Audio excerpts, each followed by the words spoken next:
నమస్కారం అందరికీ. నా ఫ్రెండ్ అవినాష్ సురభి హాస్పిటల్ కరీంనగర్లో ఇప్పుడే చికిత్స పొందుతున్నాడు. అతను జాండీస్తో డయాగ్నోస్ అయ్యిండు. సో హాస్పిటల్లో ట్రీట్మెంట్ జరుగుతుంది ప్రస్తుతానికి.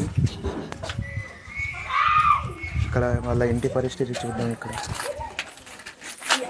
వీళ్ళకి ఒక చిన్న హోటల్ ఉంది, అది కూడా వాళ్ళ నాన్నగారు నడుపుతున్నారు. వాళ్ళ నాన్నగారి పరిస్థితి కూడా అస్సలు బాగాలేదు.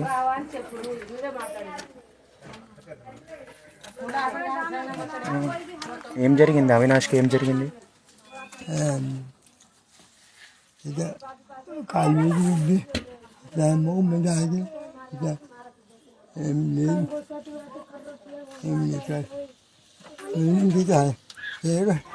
మూడు లక్షలు అవసరం అంటున్నారా డాక్టర్లు?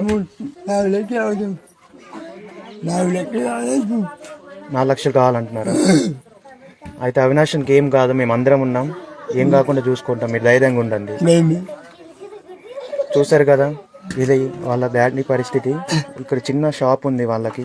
ఇప్పుడు హాస్పిటల్లో డాక్టర్లు 4 లక్షలు కావాలని చెప్పారు.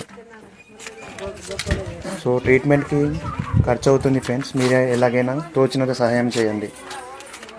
ఏం కాదు, ట్రీట్మెంట్ జరుగుతుంది, ధైర్యంగా ఉన్నాను.